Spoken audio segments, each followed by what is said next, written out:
హల్లెలూయా. దేవునికి స్తోత్రం. మీ అందరికీ ప్రభువైన యేసుక్రీస్తు నామంలో వందనాలండి. కొద్ది సమయం మనం దేవుని వాక్యాన్ని ధ్యానం చేసుకుందాం. ఆదికాండము 39:3 చదువుకుందాం. ఆదికాండము 39:3 ఎవరైనా చదివి సహాయం చేయండి. 39:3.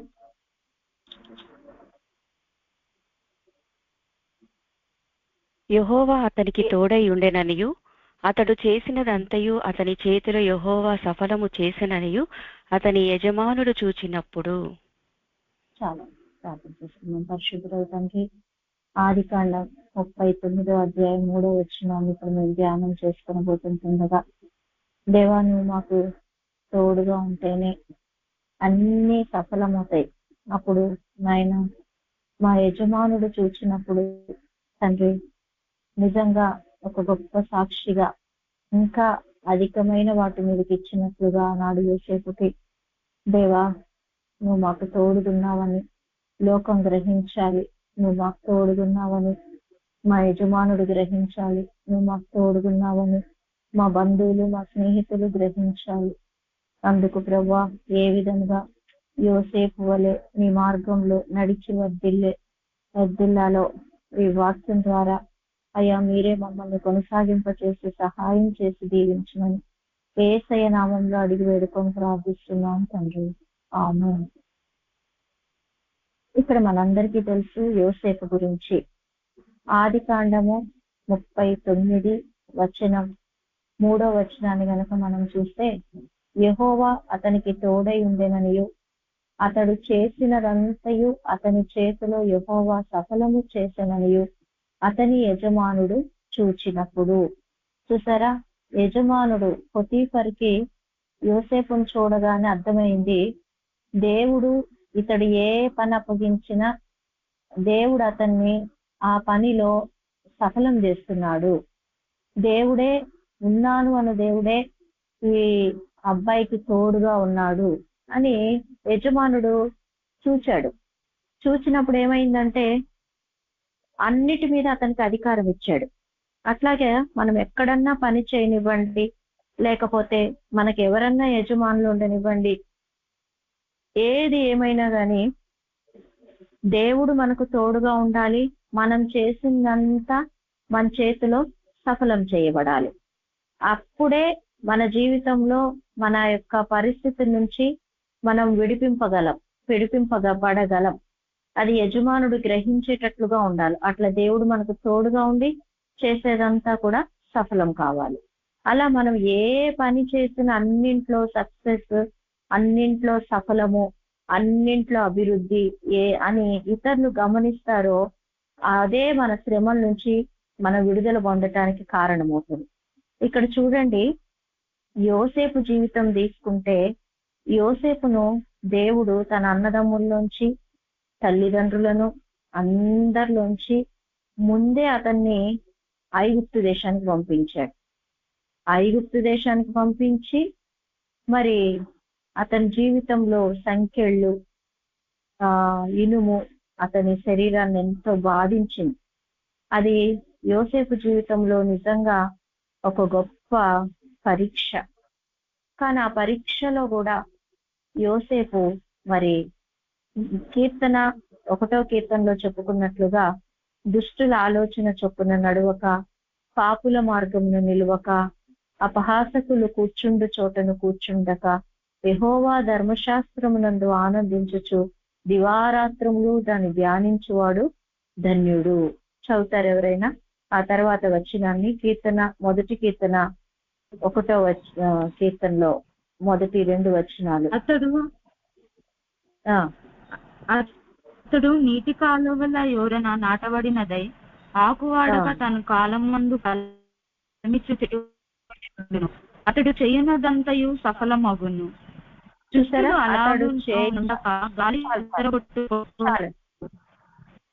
అతడు చేయునదంతయు సఫలమగును అంటే మనం చేసేదంతా సఫలం కావాలి, దేవుడు మనకు తోడుగా ఉండాలి అంటే దుష్టులు అంటే ప్రార్థన చేయని వాళ్ళు, అలాగే మరి వారి ఆలోచన చొప్పున నడవక, దుష్టుల ఆలోచన చొప్పున నడవలేదు. అన్నదమ్ములు చూడండి, ఆలోచించారు. మన తమ్ముడైన యోసేపుని చంపేద్దామని ఆలోచన చేశారు. ఎంత దుష్టత్వమైన ఆలోచన! అందుకే దేవుడు అంటాడు, మీకు కయీను లాంటి స్వభావం ఉండకూడదు అని అంటున్నాడు. యోసేపుకు కయీను లాంటి స్వభావం లేదు, హేబేలు లాగానే ఉన్నాడు యోసేపు. అందుకే అతడికి యెహోవా అతనికి తోడై ఉండిన. దేవుడు ఎందుకు యోసేపు తోడుగా ఉన్నాడంటే, పాపుల మార్గమున నిలవలేదు, అపహాసకులు కూర్చుండు చోట కూర్చోలేదు. ఆయన కంటే పైన 10 మంది అన్నదమ్ములు ఉన్నా కూడా, అన్నలందరున్నా 10 మంది అన్నలందరూ కూర్చొని అదిగో కలలు గనేవాడు వస్తున్నాడు, మన నాన్న ఇతన్నే ఎక్కువగా ప్రేమిస్తున్నాడు అని చెప్పి నిజంగా అతన్ని గుంటలో వేసి, ఇంకా మిగతా కొంతమంది అయితే చంపేద్దాం, దుష్ట మృగం తినేసిందని చెప్దాము, రకరకాలుగా అనుకున్నారు. కానీ దేవుడు అతని నుండి కాపాడి విడిపించాడు. కాకపోతే ఇక్కడ యోసేపు జీవితంలో నిజంగా యోసేపు దేవుని చేత ఏర్పరచబడ్డ వ్యక్తి. యోసేపును దేవుడు అత్యధికంగా దీవించాలని ఎన్నుకున్నాడు, ఏర్పాటు చేసుకున్నాడు. యోసేపు ద్వారానే తన అన్నలందరినీ పోషించాలని దేవుడు నిర్ణయం తీసుకున్నాడు. యోసేపు ఈ రోజు గుంటలో వేయబడ్డాడు, పొతీఫర్ ఇంటికి వచ్చాడు, కానీ అతని జీవితంలో దేవుడు ఒక గొప్ప ప్రణాళిక కలిగి ఉన్నాడు. ఖచ్చితంగా అలాగే ఈ రోజు ఈ వాక్యం వింటున్న వారందరి జీవితంలో ఇప్పుడు మీరు యోసేపు లాగా ఒకవేళ అందరి చేత ద్వేషింపబడుతూ, అందరి చేత దూషింపబడుతూ ఒంటరిగా ఉన్నారేమో, లేదంటే యోసేపు 105వ కీర్తన మనం ఇప్పుడు 16 చదువుకోబోతున్నాం, 15 కూడా చదువుకుందామా? 105వ కీర్తన తీద్దాం. 105వ కీర్తన 19వ వచనం చదవండి. అతడు చెప్పిన సంగతి నెరవేరు వరకు యెహోవా వాక్కు అతని పరిశోధించుచుండెను. చూసారా, అతడు చెప్పిన సంగతి నెరవేరు వరకు యెహోవా వాక్కు అతని పరిశోధించుచుండెను. దేవుడు అతనికి ఏ దర్శనాలు, ఏ మాటలు చెప్పాడో వెంటనే అది నెరవేరలేదు. ముందు ఒక దేవుడు అది నెరవేరాలంటే ముందు అతను కొన్ని పరీక్షలు ఎదుర్కోవాల్సి వచ్చింది. అట్లాగే పైన కూడా వ్రాయబడి ఉంటే, యోసేపు దాసుడుగా అమ్మబడెను, వారు సంకెళ్ల చేత అతని కాళ్ళు నొప్పించిరి, ఇనుము అతని ప్రాణమును బాధించెను.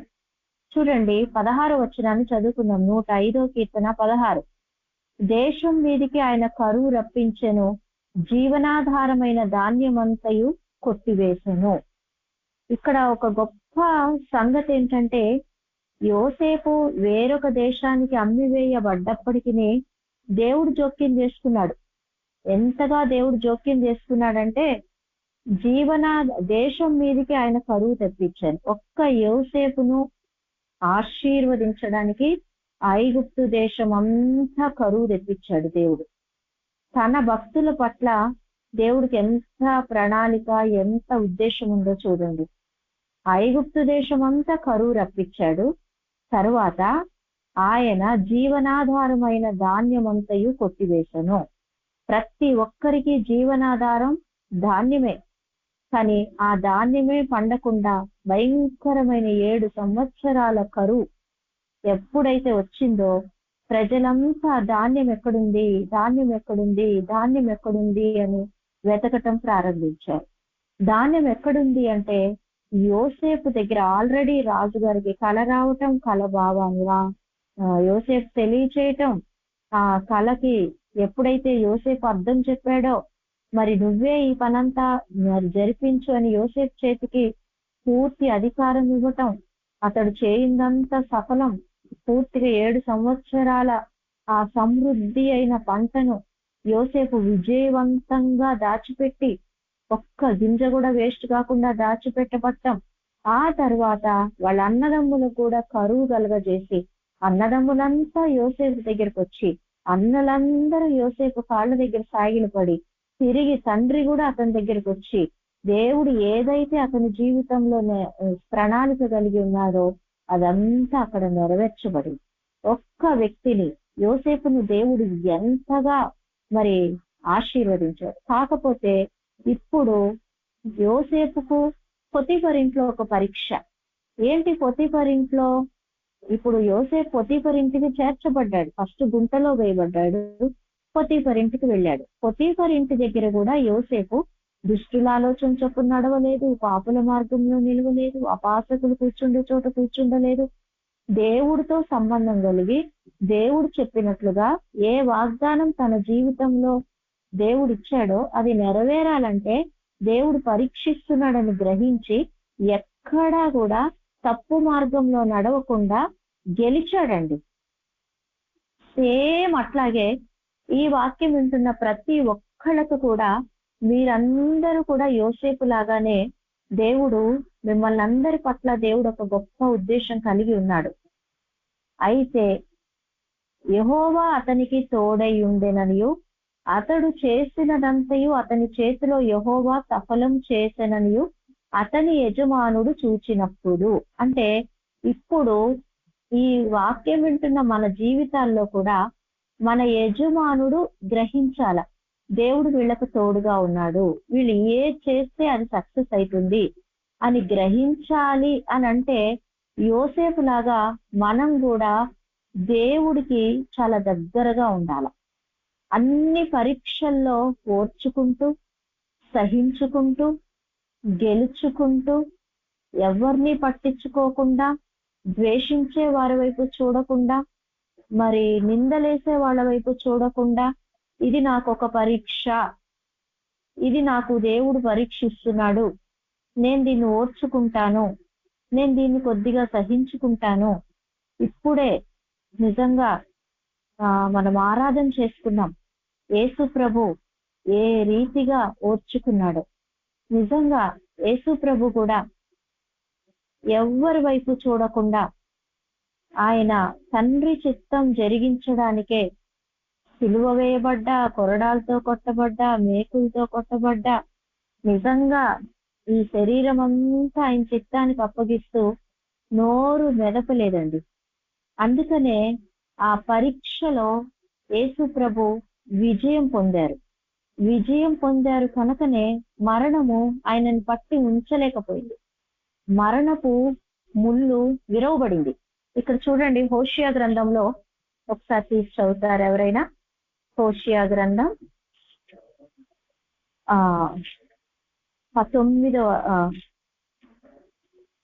13వ అధ్యాయము 14వ వచనం చదువుతున్నాం. 13-14. అయినను పాతాళ వశములో నుండి నేను వారిని విమోచింతును, మృత్యువు నుండి వారిని రక్షింతును. ఓ మరణమా నీ విజయం ఎక్కడా? ఓ మరణమా నీ ముల్లెక్కడా? పశ్చాత్తాపము నాకు పుట్టదు. చూసారా? అయినను పాతాళ వశములో నుండి నేను వారిని విమోచింతును. యోసేపును పాతాళ వశంలోంచి దేవుడు విడిపించాడు. నిజంగా జైలు పాలైపోయినప్పుడు, పొతీఫర్ ఇంటిలో ఉన్నప్పుడు, ఎందుకంటే కేవలము యోసేపు ప్రవర్తన దేవుడు అతనికి తోడుగా ఉండి దేవుడు అతను చేసిందంతా సఫలం చేశాడు. యేసు ప్రభు కూడా దేవుడు ఎందుకు అతనికి తోడుగా ఉన్నాడంటే పాతాళ వశంలోంచి యేసు ప్రభుని దేవుడు విడిపించాడు. ఎక్కడా కూడా యేసు ప్రభు యొక్క ప్రవర్తనలో గాని, మాటలో గాని, అసలు తనని కొరడాలతో హింసించే వారి పట్ల గాని, ద్వేషించే వారి పట్ల కానీ, ఉమ్ము వేసే వారి పట్ల కానీ, పిడిగుద్దులు గుద్దే వారి పట్ల కానీ, మరి ఆయన వస్త్రాలు వేల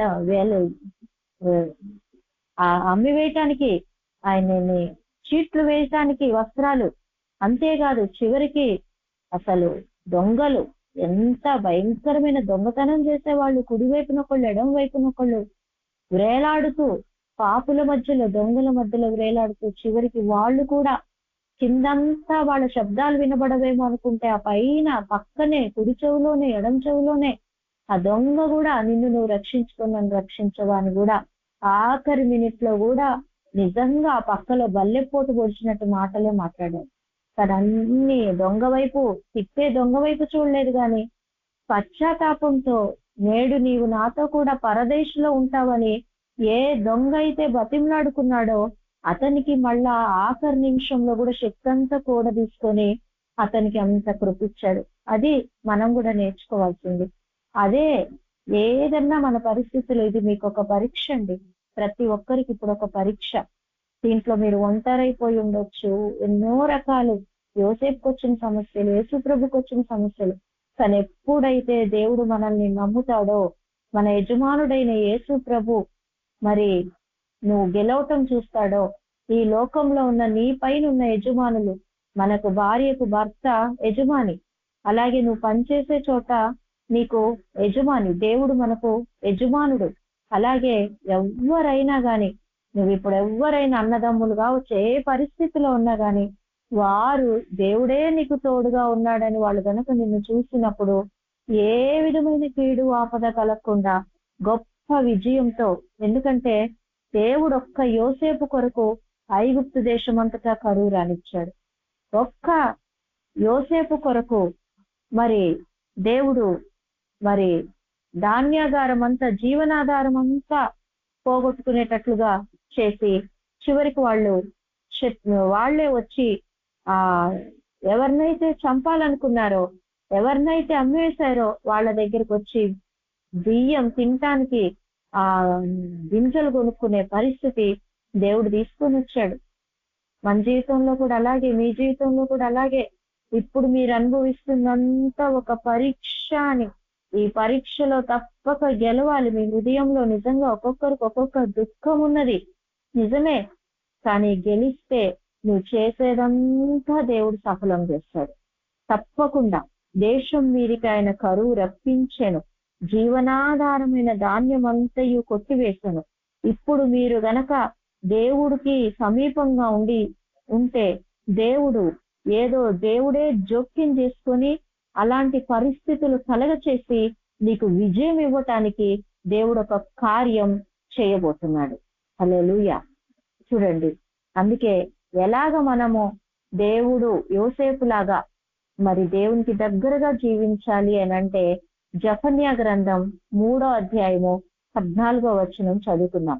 జెఫన్యా 3:14.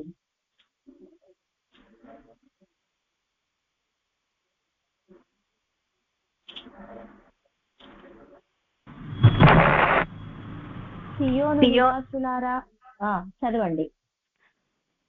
సియోను నివాసులారా ఉత్సాహధ్వని చేయుడి, ఇజ్రాయేలీలారా జయధ్వని చేయుడి, యెరూషలేము నివాసులారా పూర్ణ హృదయముతో సంతోషించి గంతులు వేయుడి. హల్లెలూయా. చూసారా, దుఃఖంతో ఉండొద్దు. ఇప్పుడు సియోను నివాసులారా ఉత్సాహ ధ్వని చేయుడి. సియోను అంటే దేవుడు మీలో నివాసం ఉన్నాడు. మీరేం భయపడకండి. మేమేం తప్పు చేశామో, మేమేం పాపం చేశామో, ఎక్కడన్నా మా ద్వారా మిస్టేక్ జరిగిందేమో, ఎందుకు అందరూ మమ్మల్ని ద్వేషిస్తున్నారు, ఎందుకు అందరూ మమ్మల్ని ఇట్లాగా వెలివేస్తున్నారు, ఈ విధంగా మీరు దుఃఖపడుతున్నారేమో. కానీ సియోను నివాసులారా ఉత్సాహ ధ్వని చేయుడి. మీలో ఎవరిలో ఉత్సాహ ధ్వని లేదు, కానీ అది కాదు దేవుని చిత్తం. ఇంకా జకర్యా 2వ అధ్యాయము 10వ వచనంలో చదివితే, ఆ దినము 12 చదివితే దేవుని వాక్యం సెలవిస్తుంది, సియోను నివాసులారా నేను వచ్చి మీ మధ్యను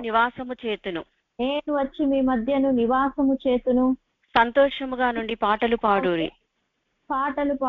చూసారా, ఇదే యెహోవా దేవుడు పద్ధతి. మనం దుఃఖంతో ఉన్నప్పుడే సంతోషించమంటున్నాడు. ఎందుకు సంతోషించమంటున్నాడు అనంటే, దేవుడు కార్యం చేస్తున్నాడు గనకనే సంతోషించమంటాడు. దేవుడు కార్యం చేయబోతున్నాడు గనకనే సంతోషించమంటున్నాడు. కానీ మనం మాత్రం భయంతో వణికిపోతున్నాం. అట్లా కాదు. సియోను నివాసులారా నేను వచ్చి మీ మధ్యను నివాసము చేతును, సంతోషముగా ఉండి ఉత్సాహధ్వని చేయుడి, పాటలు పాడుడి. మనం ఎప్పుడైతే విశ్వాసంతో మనం సంతోషంగా, దేవుడు ఏ టైంలో ఎలా ఉండమంటే మనం అలాగా ఉంటే, మరి అట్లా అనుకుంటే యోసేపు మనందరికంటే ఎక్కువ ఏడవాలి.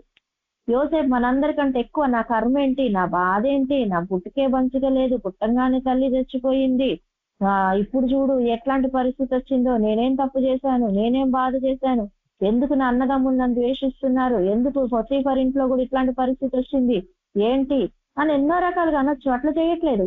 ఆయన దేవుణ్ణి స్తుతిస్తూ, దేవుణ్ణి ఆరాధిస్తూ అననుకూల అసలు ఏమాత్రం కూడా సంతోషించలేని పరిస్థితిలో కూడా ఆయన దేవుని బట్టి ఉత్సాహధ్వని చేశాడు.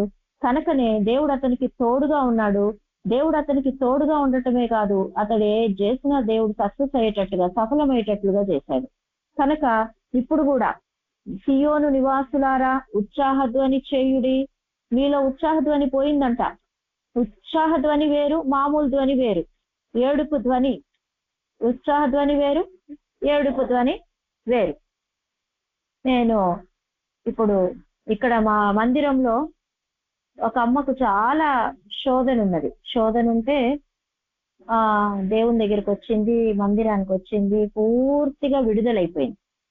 విడుదలైపోయిన తర్వాత సరే మేము ఒక చోటకి పరిచర్యకు పంపిద్దామని చెప్పి మేము తీర్మానం చేసుకున్నాం.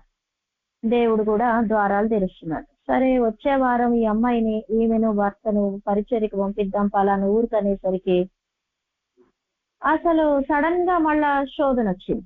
నాకు ఆశ్చర్యం అనిపించింది, ఇదేంటి ఎంత బాగా ఎదిగింది, ఎంత బాగా వచ్చింది, ఇప్పుడు ఎందుకు మళ్ళా శోధన, ఇలాంటి ఇరుకు ఎందుకు వచ్చింది అని చెప్పి ప్రార్థన చేస్తుంటే ఎందుకు వచ్చిందంటే ఇంకా ఇప్పుడు కష్టాలేం లేవు, ఏం బాధలు ఏం లేదు. వాళ్ళ ఆయనంట ఈమె పిలిచినప్పుడు రాలేదంట, పిలవంగానే రాలేదంట, పోయి వెనకాల ఎక్కడో కూర్చొని మా ఆయన నన్ను పట్టించుకోవట్లేదో అని ఏడుస్తుంది. కొంతమంది అంట ఇశ్రాయేలీలు ఐగుప్తు దేశంలోంచి దేవుడు కనానుకు తీసుకొని వస్తే తమ్మూజు దేవతను గురించి ఏడ్చారంట ఇశ్రాయేలు. దేవుడికి బాగా కోపం వచ్చింది ఇశ్రాయేలీల పట్ల. యెహెజ్కేలు భక్తుడు అంటాడు, ఎక్కడ ప్రభువా వీళ్ళంతా బానే ఉన్నారు కదా అంటే, లేదు, ఇశ్రాయేలు స్త్రీలు ఎవరి కోసం రోదన చేయాలి?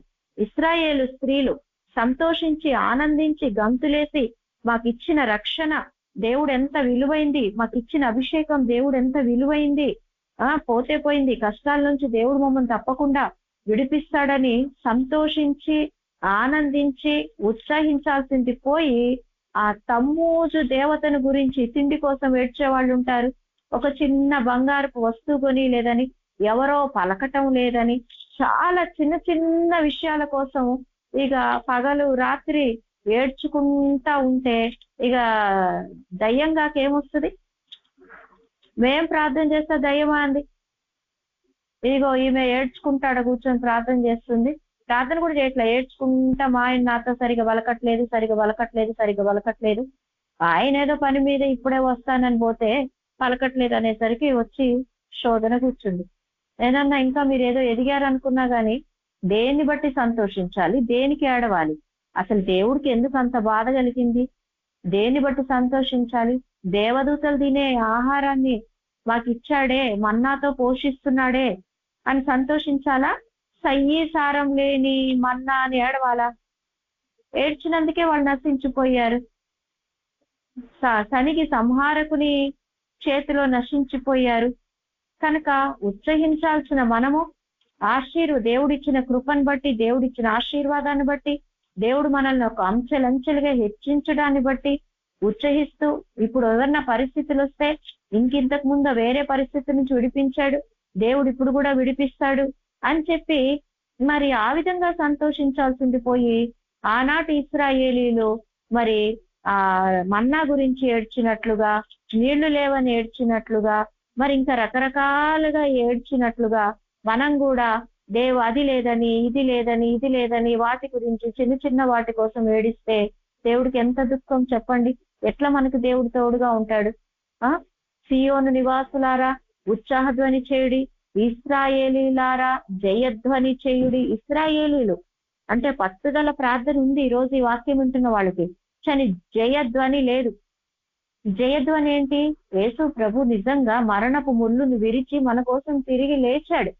అది నిజంగా జయధ్వని ఒక్క ఈస్టర్ రోజే కాదు, అది ప్రతి రోజు మన జీవితంలో మనకు ప్రతి క్షణం దేవుణ్ణి నమ్ముకున్న వాళ్ళు దేవుడు జయధ్వని, యోసేపు జీవితంలో ఎప్పుడు జయధ్వనితోనే దేవుడు ఊరేగించాడు.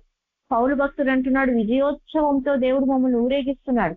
కరువ, నింద, హింస ఏది ప్రభు నుండి మమ్మల్ని వేరు చేయగలదు? మమ్మల్ని ఎప్పుడు దేవుడు విజయోత్సవంతోనే ఊరేగిస్తున్నాడని చెప్పబడ్డ రీతిగా మనం ఉత్సాహధ్వని చేసే వాళ్ళంగా జయ ధ్వని చేసేవాళ్ళంగా, యెరూషలేము నివాసులారా పూర్ణ హృదయంతో సంతోషించి గంతులు వేయుడి. యెరూషలేము నివాసులారా, యెరూషలేం అంటే ఇప్పుడు మనమందరం, ఇప్పుడు ఇక్కడ ఉన్న వాళ్ళందరం యెరూషలేం నివాసులం. అందరం సంఘంగా ఏకంగా కూడుకొని ఉన్నాం. ఇక్కడ ఉన్న వాళ్ళందరం, ఇక్కడ ఉన్న వాళ్ళందరం ఇప్పుడు కూడుకున్నాం అనుకోండి. పూర్ణ హృదయంతో సంతోషించి గంతులు వేయుడి అంటే మనం ఎవ్వరం ఒకళ్ళు పాట పాడితే ఇంకొకళ్ళు పాట పాడకుండా, అసలు ఏ మాత్రం ఉత్సాహం లేకుండా, ఏ మాత్రము సంతోషం లేకుండా, పూర్ణ హృదయం లేకుండా ఏదోలే అటెండ్ అయ్యామాట అట్లా ఉంటే మళ్ళీ దేవునికి ఏం సంతోషం ఉండదు. దేవుడు మన మధ్యలో నివాసం ఉండాల. దేవుడు నీకు అన్ని సమస్యలను పక్కన పెట్టి సియోను నివాసులారా ఉత్సాహ ధ్వని చేయుడి. ఉత్సాహ ధ్వని ఉండాలి మన జీవితంలో. ఇశ్రాయేలీయులారా జయధ్వని చేయుడి. ఇశ్రాయేలీలు చేసే జయధ్వని అన్ని జనుల చెవులకు కూడా వినబడి ఏమైంది అంటే ఏమైందేంది, ఇశ్రాయేలీలకు దేవుడు ఎర్ర సముద్రం పాయలు చేసి, ఇశ్రాయేలీలకు దేవుడు యోర్దానుని ఏకరాశిగా చేశాడు. ఇశ్రాయేలీలకు దేవుడు ఎంత గొప్ప జయం ఇచ్చాడో తెలుసా, ఎంత గొప్ప జయం ఇచ్చాడో తెలుసా అని లోకమంతా చెప్పుకుంటుందండి. లోకమంతా చెప్పుకుంటుంది గొప్ప జయధ్వని. అంతేకాదు పూర్ణ హృదయంతో సంతోషించి గంతులు వేడి. పూర్ణ హృదయంతో మనం ఎప్పుడైతే సంతోషించి గంతులు వేస్తామో సగం హృదయం చింతలతో హృదయము దూరం అయిపోతుంది. పూర్ణ హృదయంతో దేవుని బట్టి ఆనందించలేవు. ఏంది నా కర్మ, ఏంది నా పరిస్థితులు అన్నట్లుగా ఒకవేళ ఉన్నారేమో. కానీ దేవుని వాక్యం సెలవిస్తుంది, యోసేపు దేవుడు తోడుగా ఉండి అతన్ని చేసేదంతా సఫలం చేయటానికి మెయిన్ కారణం ఏంటంటే తనున్న పరిస్థితులు చూడలేదు కానీ దేవుణ్ణి చూశాడు. దేవుణ్ణి బట్టి ఉత్సాహధ్వని చేశాడు, దేవుణ్ణి బట్టి జయధ్వని చేశాడు, దేవుణ్ణి బట్టి ఆయన దేవుణ్ణి బట్టి ఆయన సంతోషించి గంతులు వేశాడు. హల్లెలూయా. అందుకే దేవుడు అతనికి ఎప్పుడూ తోడుగా ఉన్నాడు, అతను చేసేదంతా సఫలం చేస్తున్నాడు. కనుక ఇప్పుడు కూడా మీరేం బాధపడకండి. ఇంకా ఆ 15వ వచనం వాక్యం సెలవిస్తుంది, తాను మీకు విధించిన శిక్షను యెహోవా కొట్టివేసి ఉన్నాడు, మీ శత్రువులను ఆయన వెళ్ళగొట్టి ఉన్నాడు. ఇశ్రాయేలుకు రాజైన యెహోవా మీ మధ్య ఉన్నాడు, ఇక మీదట మీకు అపాయము సంభవించదు. భయపడకండి, దేవుడు శిక్షను కొట్టేశాడు. ఒక్కటే, సియోను నివాసులారా ఉత్సాహధ్వని చేయుడి, ఇశ్రాయేలీలారా జయధ్వని చేయుడి, యెరూషలేం నివాసులారా పూర్ణ హృదయంతో సంతోషించి ఎప్పుడైతే మనం గంతులు వేస్తామో దేవుడు ఏం చేస్తాడో తెలుసా? కీర్తన 28:4 చదువుదాం. కీర్తన 28:4.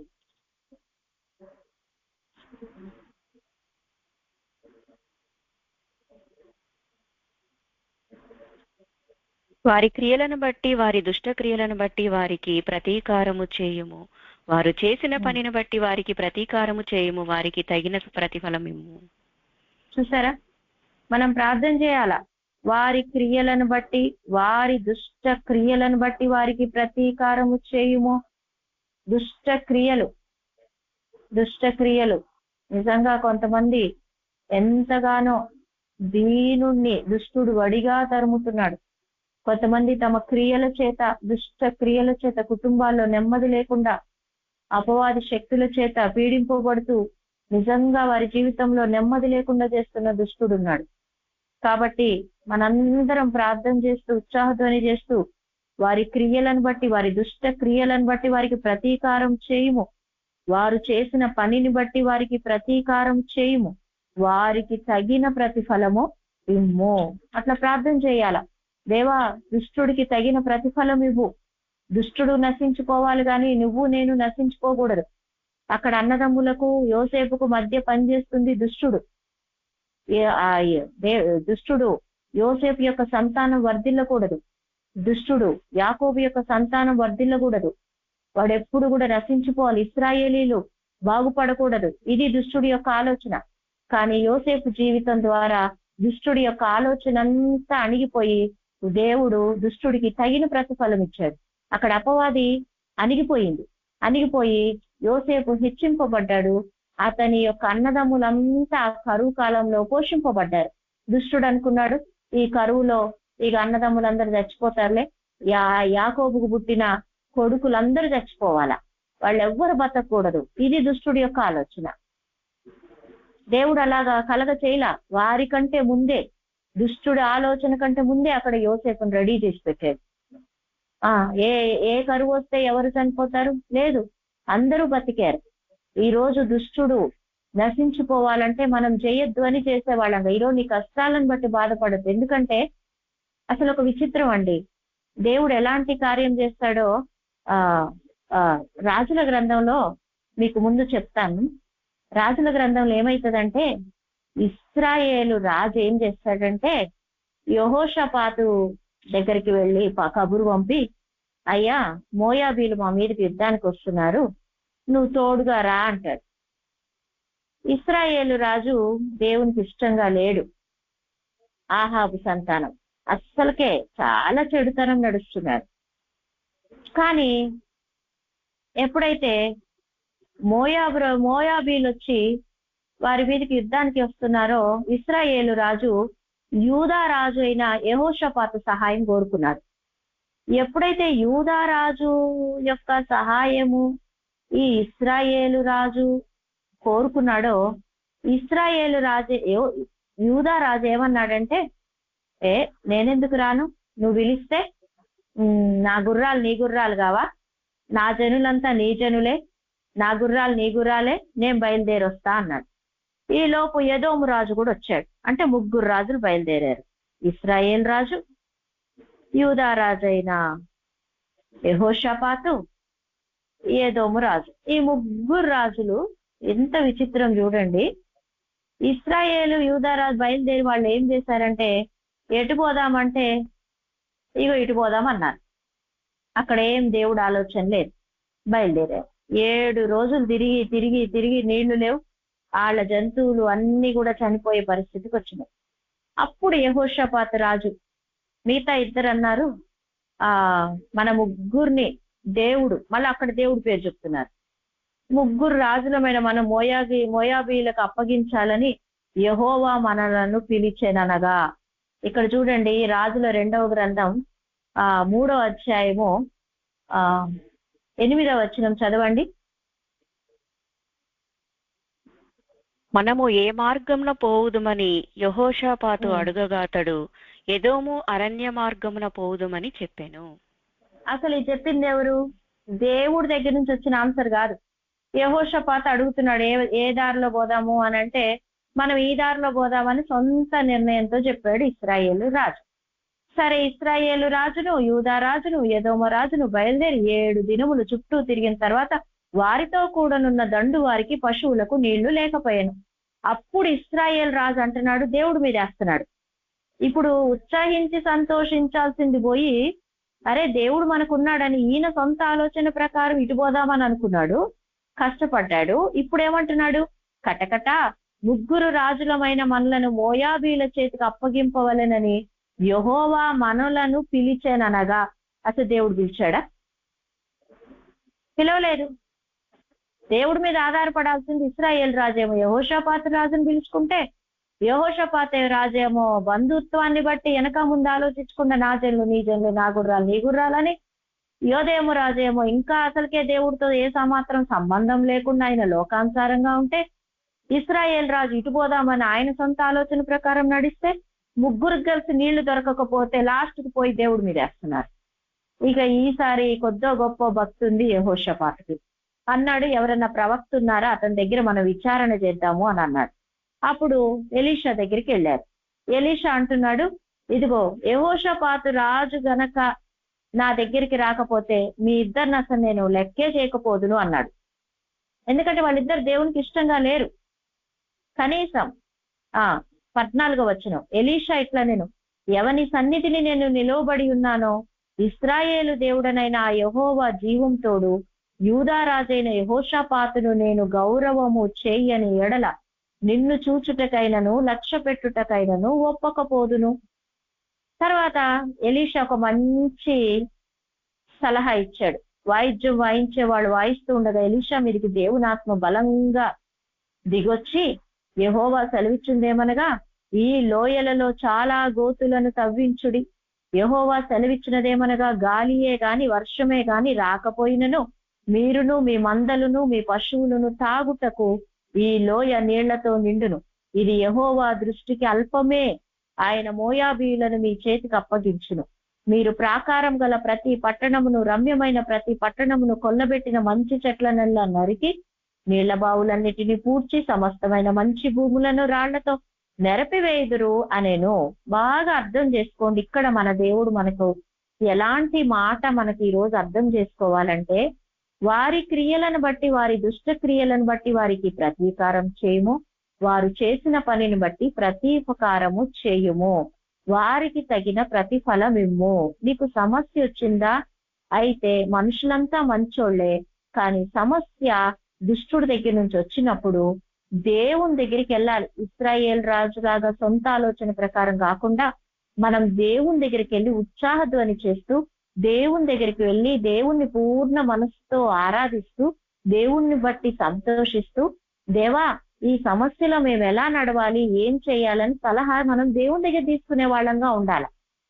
అప్పుడు దేవుడు ఏం జోక్యం చేసుకున్నాడు? యోసేపు విషయంలో దేశం మీదకి కరువు రప్పించి జీవనాధారమైన ధాన్యం అంతా కొట్టివేసి యోసేపుకు ఘనత ఇచ్చాడు. ఈ రోజు ఈ వాక్యం వింటున్న ప్రతి ఒక్కళ్లకు, మీరెవరైనా కానీ యూదా రాజులాగా మనం సమస్య వస్తే కుంగిపోయి దేవుడే మమ్మల్ని చంపడానికి పిలిచాడు, ఎందుకు దేవుడు ఇట్లా చేస్తున్నాడు, ఎందుకు దేవుడు అట్లా చేస్తున్నాడు అని బాధపడకుండా ఉత్సాహధ్వనితో మనం యెహోషాపాతులాగా దేవుని దగ్గరికి వెళ్ళినప్పుడు దేవుని దగ్గర నుంచి ఈజీగా బయటపడే సమస్య పరిష్కారం అవుతుంది. అప్పుడేమైతుంది? ఇక్కడ చూడండి 20వ వచనము. మీకు ఎవరికైనా బైబుల్స్ ఉంటే అందరూ తీయండి. 308వ పేజీ, 308 పేజీ, 2వ రాజులు, కింగ్స్ చాప్టర్ 3 వర్స్ 20 చదవండి ఎవరైనా. ఉదయము నైవేద్యము అర్పించు సమయమందు నీళ్లు ఏదోము మార్గము రాగా దేశము నీళ్లతో నిండెను. చాలు. ఉదయ నైవేద్యము అర్పించు సమయమందు. మీ హృదయాల్లో అండర్లైన్ చేసుకోండి. ఉదయ నైవేద్యము చేయు సమయమందు. చూసారా? నైవేద్యం అంటే ఏంటో తెలుసా? హల్లెలూయా, దేవుడికి స్తోత్రం, జయధ్వని, ఉత్సాహధ్వని, గంతులేయటం, ఇవి నైవేద్యం. ఉదయ నైవేద్యం. ఎప్పుడైతే వాళ్ళకు నీళ్లు లేవు, పశువులు చనిపోయే పరిస్థితి, అవతల మోయాబు రాజు దగ్గరకు వచ్చేస్తున్నాడు, చనిపోయే పరిస్థితుల్లో కూడా వీళ్ళు ఉదయ నైవేద్యము చేస్తున్నారు. మనం ఎప్పుడైతే దేవుని దగ్గరికి వెళ్ళి నైవేద్యం చేస్తామో, నైవేద్యం అంటే ఉత్సాహధ్వని, నైవేద్యం అంటే జయధ్వని, నైవేద్యం అంటే పూర్ణ హృదయంతో సంతోషించి గంతులేయటం. ఇలా నైవేద్యం ఎప్పుడైతే మనం దేవుణ్ణి బట్టి ఆరాధించి దేవుణ్ణి బట్టి సంతోషిస్తామో అప్పుడు అద్భుతం జరుగుతుంది, అప్పుడే గొప్ప కార్యం జరుగుతుంది. అప్పుడు దేవుడు జోక్యం చేసుకుంటాడు. అప్పుడు శత్రువు వెళ్ళిపోతాడు, శత్రువు పూర్తి నాశనం అయిపోతాడు. వీళ్ళకేంటి ఇన్ని కష్టాలు పెట్టినా ఏడవట్లేదేంటి, వీళ్ళేంటి ఎంత కష్టాలు పెట్టినా తప్పు చేయట్లేదేంటి, వీళ్ళెంత ఏడిపిద్దాం అనుకున్నా ఏడవట్లేదేంటి, అదేంటి పోయి మూలను కూర్చొని ఏడిస్తే నేను ఇళ్లలోకి వద్దాం అనుకుంటే వీళ్ళేంటి ఇంత నవ్వుతున్నారు, ఇంత వాళ్ళ ధైర్యం ఏంటి, వాళ్ళ దేవుని బట్టి వాళ్ళు ధైర్యపడుతున్నారు. శత్రువు పారిపోవాలండి నీ దగ్గర నుంచి, అలా కుటుంబాల నుంచి పారిపోవాలా, సమస్య పారిపోవాలా.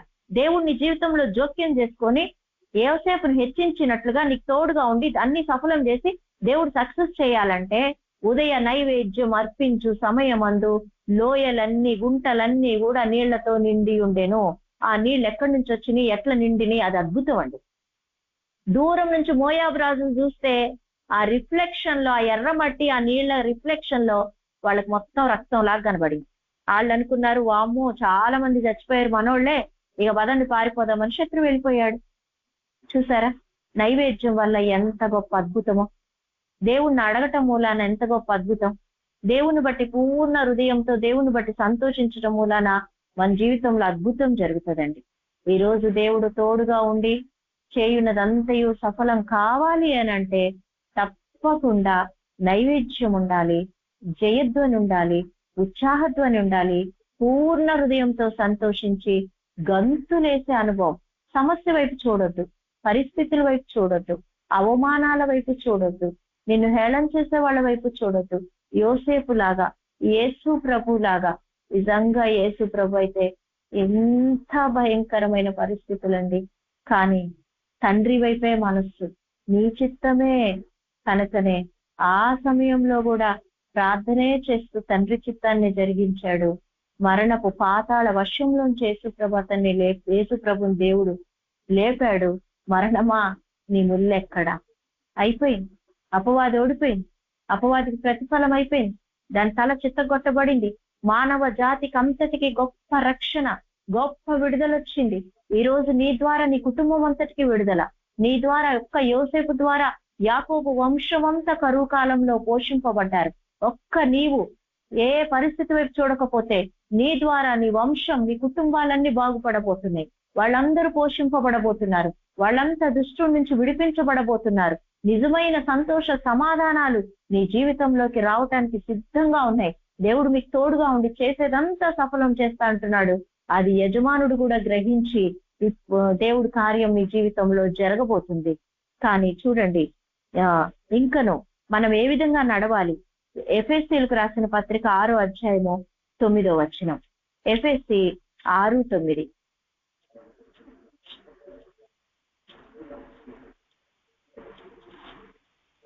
చదవండి.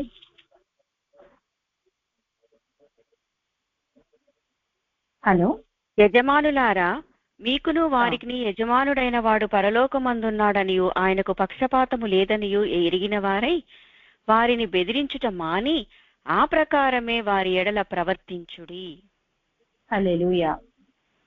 చూసారా? యజమానులారా, ఇప్పుడు ఇక్కడ ఉన్నోళ్ళు ఎవరైనా యజమానులు ఉంటే, మీ పిల్లలకు మీరే యజమానులు, మీ భార్యకు మీరు యజమాని, మీరు ఎక్కడన్నా ఒక ఆఫీస్ లో పనిచేస్తే మీ కింద ఎవరన్నా ఉంటే మీరు యజమానులైతే, మీరు ఏ రకంగా అయినా ఒకవేళ యజమానులైతే దయతో గుర్తు పెట్టుకోండి.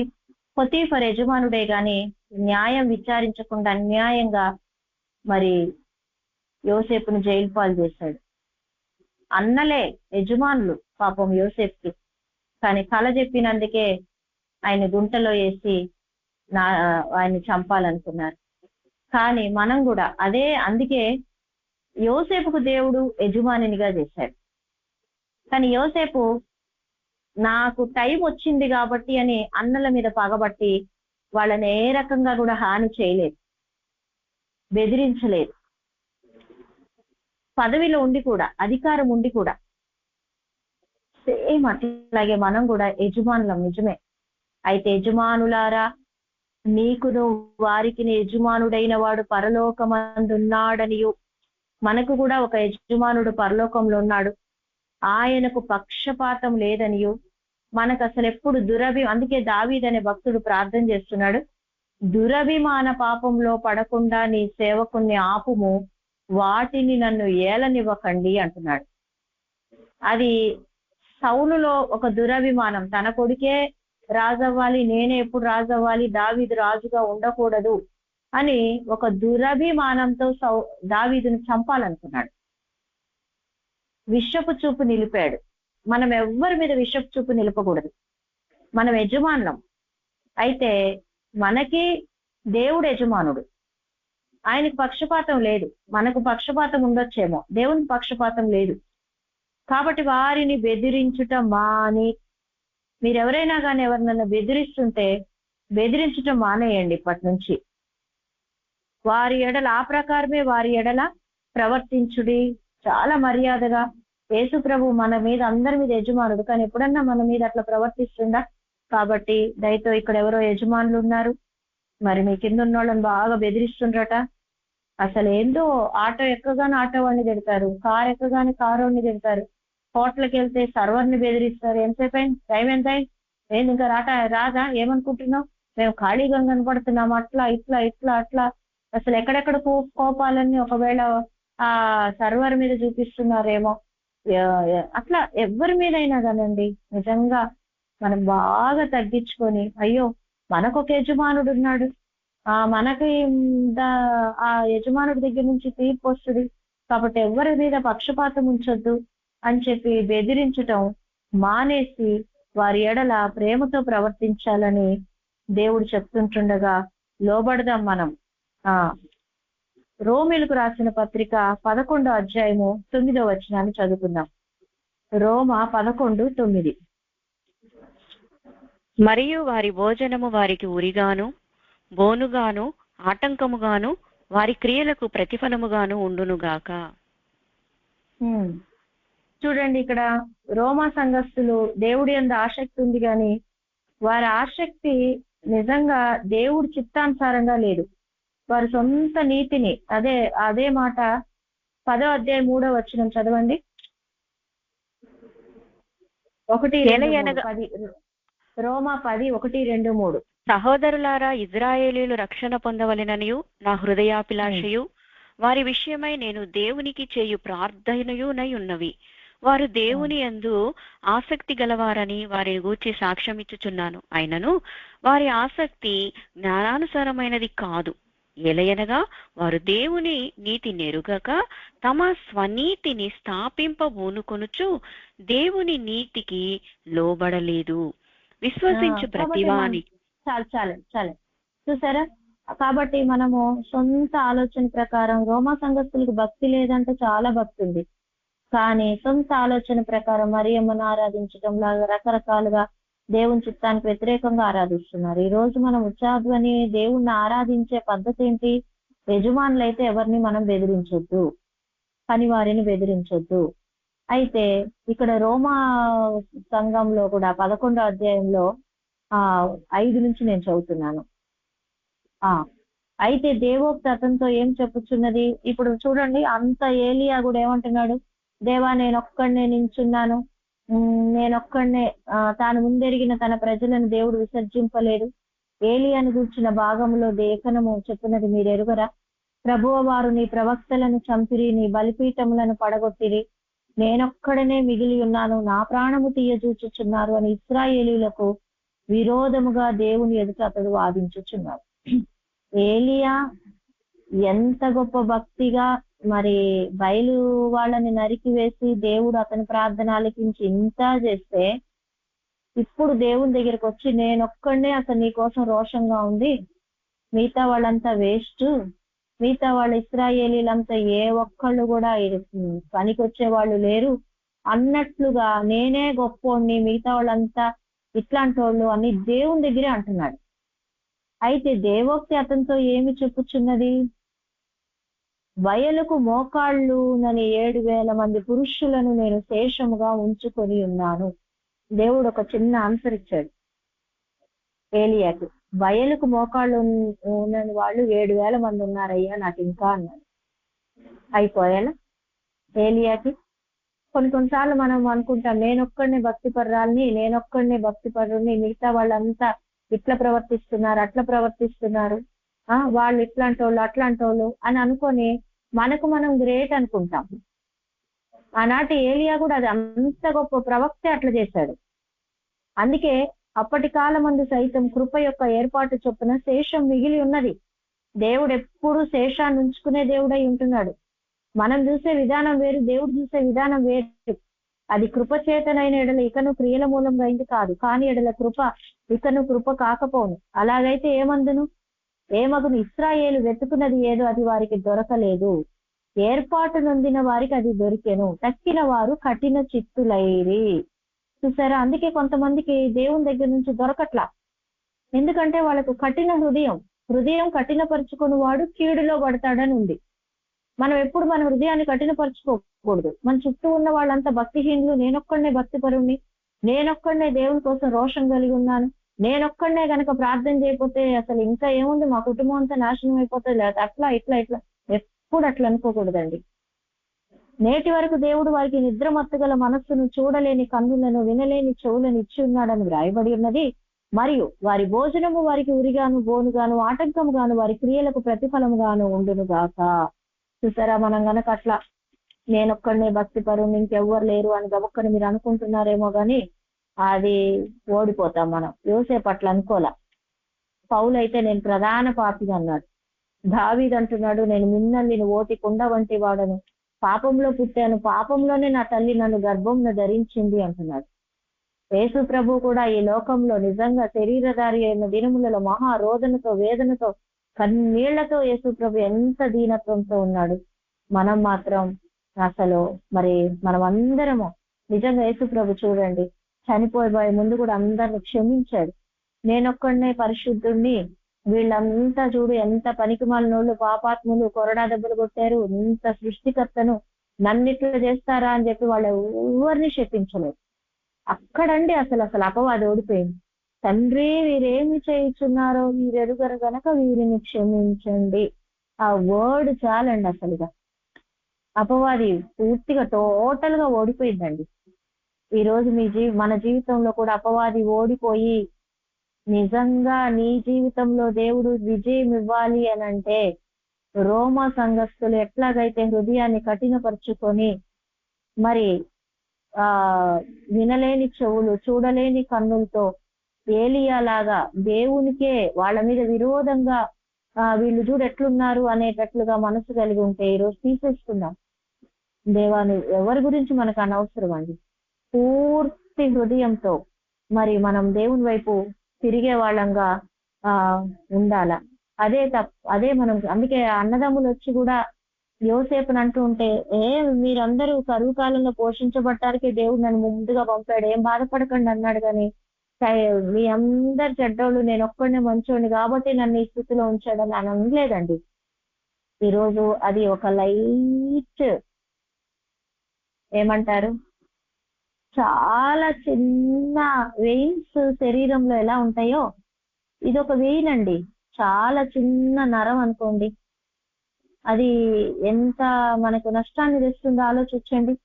యోసేపు గెలిచాడు, మనం కూడా గెలవాలి. ఇప్పుడు ఇక్కడ ఉన్న వాళ్ళందరూ గెలవాలంటే ఇది తీసేసుకోండి ఈ స్వభావం.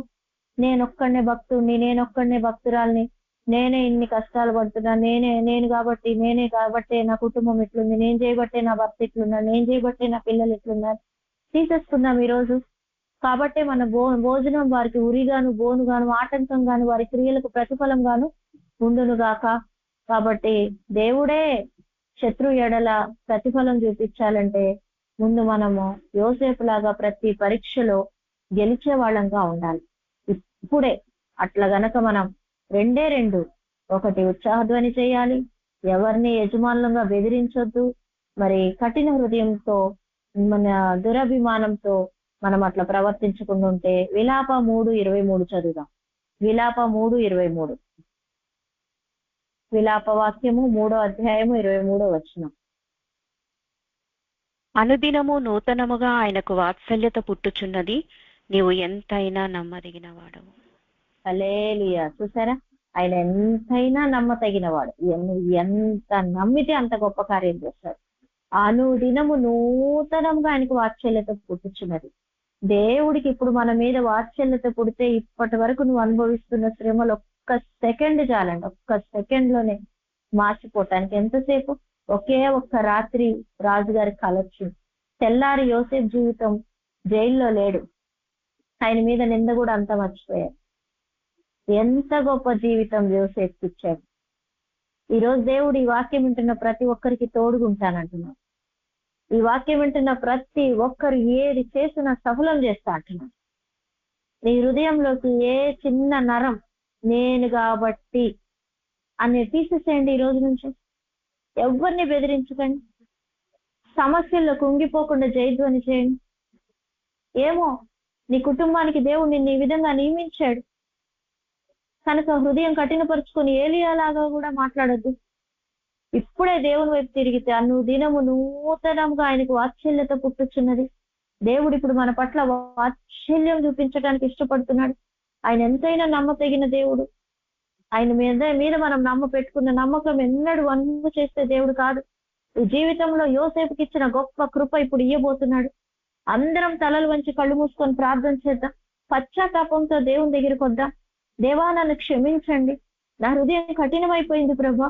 దేవా నేనొక్కడనే ఉన్నాననుకోని ప్రభా, ఆనాటి ఇశ్రాయేలీలాగా ప్రభా, ఏలియాలాగా ప్రభా, ఇదిగో నేనే పౌరుషం రోషం గలవాడనై ఉన్నాను, వాళ్ళు ఇప్పుడు నన్ను చంపాలనుకుంటున్నారు అని ఇశ్రాయేలీలకు విరోధముగా దేవుని దగ్గర వాదిస్తున్నాడు. దేవుడు అంటున్నాడు, ఇదిగో బయలుకు మోకాళ్ళు ఉన్నని వాడు 7,000 మంది ఉన్నారు. హృదయం కఠినపరుచుకోవద్దు. నీ భోజనమే నీకు ఉరిగా మారబోతుంది, బోనుగా మారబోతుంది, ఆటంకంగా మారబోతుంది. క్షమించు ప్రభు అని ఒప్పుకుందాం. దేవా నేను ఎవరిని బెదిరించను, దేవా నన్ను క్షమించను ఒప్పుకున్నా. దేవా వారి క్రియలను బట్టి అందరం చేద్దాం, వారి క్రియలను బట్టి, వారి దుష్ట క్రియలను బట్టి వారికి ప్రతీకారం చేయుము దేవా అనండి. దేవుడు ఇప్పుడు ఏ ప్రార్థన చేయమంటే ఆ ప్రార్థన చేద్దాం. దేవా వారి క్రియలను బట్టి, వారి దుష్ట క్రియలను బట్టి వారికి ప్రతీకారం చేయము. వారు చేసిన పనిని బట్టి ప్రతీకారం చేయము ప్రభా, వారికి ప్రతిఫలం ఇవ్వు ప్రభా. దుష్టుడు ఇప్పుడు అణిగిపోబోతున్నాడు, దుష్టుడు ఇప్పుడు గొప్ప విడుదల, దేవుడు నీకు విడుదల ఇవ్వబోతున్నాడు. రీ ధర కబా శబ రబ కబా ధర కబా శబరి కబంధరల రబ శబ. ఏ విషయంలో దుఃఖపడుతున్నావు, ఏ విషయంలో కృంగిపోతున్నావు, ఏ విషయంలో నలిగిపోతున్నావో యోసేపు లాగా దేవుడు గొప్ప విడుదల నీకు ఇవ్వబోతున్నాడు. నీ కుటుంబానికి నిన్ను నిలబెట్టబోతున్నాడు. యజమానుడు గ్రహించే గొప్ప కార్యం నీ జీవితంలో చేయబోతున్నాడు. దేశం మీదకి ఆయన కరువు రప్పించి దేవుడు జోక్యం చేసుకుని జీవనాధారమైన ధాన్యమంతా ఆయన మరి లేకుండా చేసి కొట్టివేసి యోసేపు అన్నదమ్ములే తప్పు తెలుసుకునేటట్లుగా చేస్తాడు. ఈ రోజు నీ జీవితంలో కూడా అటువంటి గొప్ప కార్యం జరగబోతుంది. యెహోవా అతనికి తోడై ఉండే నేను అతను చేస్తున్నదంతా సఫలమగునని అతని యజమానుడు చూసినప్పుడు నిన్ను చూసి లోకం గ్రహించబోతుంది. దేవునికి తోడుగా ఉన్నాడని మనుషులు గుర్తించబోతున్నారు.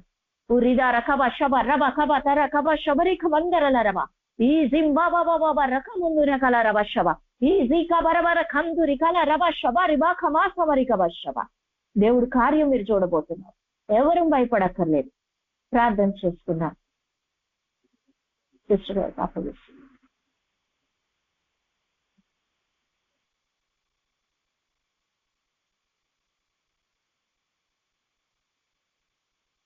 లార్డ్.